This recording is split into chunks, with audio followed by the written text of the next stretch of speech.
Thank you, Senator, for your kind words. So in terms of how we crack down on the root cause of this violence, for now putting aside the ideological motivations and how they got there, the monetary issue is a real issue. And as I've said before, we follow the money. So we work with our partners at the Treasury Department to trace where the money came from, how these individuals paid for the training they received or the platforms they were using, and also how these individuals collectively got together in whatever groups they were on whatever social media sites they were on, to utilize clickbait to make money for their ideology. And so to trace all of those, we are using, not just in Charlie's investigation, but others, lawful process and serving 2703D orders on any entity that is related in any way financially to any of these criminal acts of violence. And we are going to hold them accountable with our partners at the Department of Justice.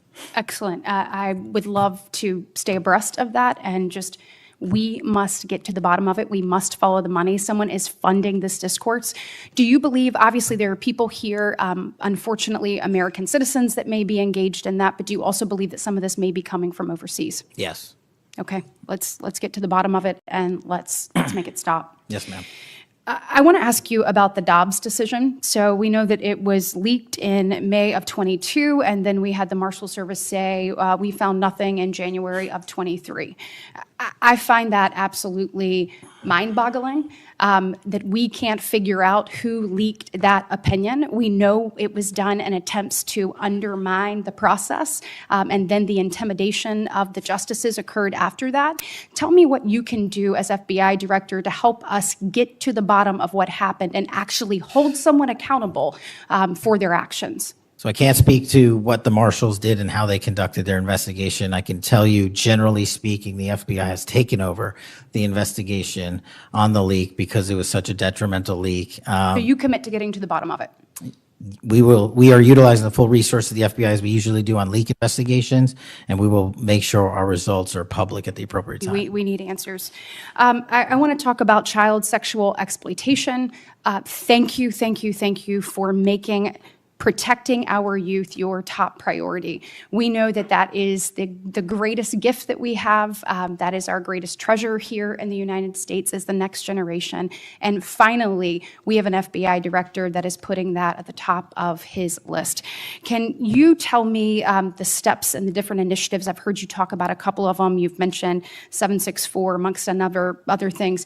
Tell me what you're doing, and specifically, I want to know about when it comes to sextortion. So as a parent who is raising children right now, teenagers, and you're looking at what's happening, whether people are snapping photos and then what's happening online, I have had a number of parents sit in front of me telling me terrible, heartbreaking stories about their children ultimately taking their own life because of being blackmailed.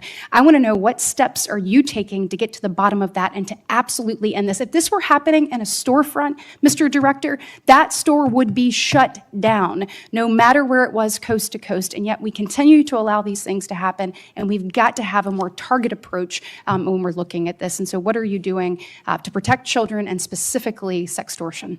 So in our VCAC initiative, our Violent Crimes Against Children is our umbrella enterprise operations hub for things like Operation Enduring Freedom and Operation Not Forgotten and Operation Justice. And in things like that, those are producing the results that I told you about: 1,500 child predators arrested, 300 human traffickers arrested, 4,700 children identified and saved, a 35% increase from year to date last year alone.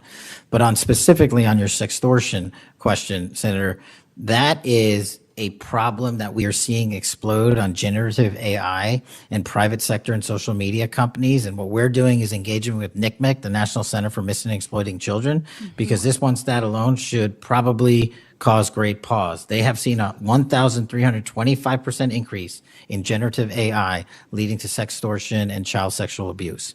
That cannot be countermanded by the FBI alone. We have embedded people at NCMEC and have a great partnership with them. But what we need to do is what we did in the month of May, and we're doing it over and over again. We arrested 400 individuals in 1 month, in 1 month search. Wow, These individuals have prioritized the agents and intel analysts have never left that mission. They're doing multiple missions at the same time. That's what the FBI is called upon to do day in and day out, and we won't stop doing two things at once. But we need help from social media companies. We need help from the private sector and the internet service providers that allow this generative AI to be hosted on their platforms. We have got to get a resolution on that with our partners in Congress and the private sector. Well, we are definitely committed to working on that. I know the people up here, so you let us know what tools you need, and I know we've got several ideas that we look forward to pushing forward. In my remaining 2 minutes, I want to talk to you about your historic results when it comes to crime. In particular, we've seen here in DC just a total transformation. You mentioned earlier 60% down in gun crime, 70% down in carjackings. You said 50% down in homicides, to name a few. We have a success story, and we appreciate President Trump's leadership on all of this. We have a success story in Alabama where the Alabama Law Enforcement Agency, so ALEA, they just marked their 1-year anniversary of the Metro Area Crime Suppression Unit. There in Montgomery, it is a coordinated effort with ALEA, with our Attorney General, with Montgomery PD, and our sheriff, Montgomery County sheriffs. They've seen a 30% drop in violent crime and a 19% drop in overall crime. So it is actually producing results. It's this type of interagency connectivity that I think ultimately is going to lead us to safer cities and safer streets. I know that you are committed to that, committed to working with your partners. You said earlier you've elevated sheriffs and police officers there to the 7th floor. Thank you for doing that. I am grateful for the men and women of Alabama in uniform that have made this happen, and want to know how is the FBI working to collaborate in these types of ways across our country to make sure that we have even greater success stories to tell. Well, the collaboration's happening at our Redstone Arsenal in Alabama. We bring 4,000 students through our Redstone Arsenal for training every year.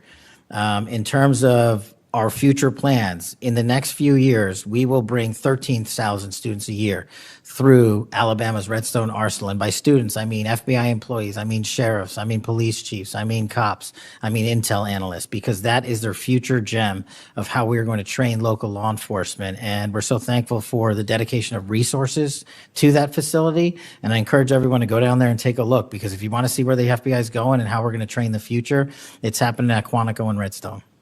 We are very proud of it, and thank you so much for your leadership. Senator Booker. Thank you, Mr. Chairman. Mr. Patel, I want to start off where we left off last time. I asked you whether you had any knowledge or discussions about removing FBI officials and installing political personnel before you were confirmed to that position. And I wonder, did you then understand or have conversations with the White House about the intentions to do so? Before I was confirmed, Yes, sir. did I have discussions with the White House to remove FBI personnel? Yes. No. So you're saying that you had no discussions with the White House before you were in the position about the removal of any personnel from the agency? As I was preparing for my confirmation hearing, I had numerous discussions involving the type of people that would be employed, and that those that were failing to meet the mark at the FBI would no longer be employed if I were And I'm confirmed. assuming that mark had to do with loyalty to the Trump administration. No, you're wrong. Okay.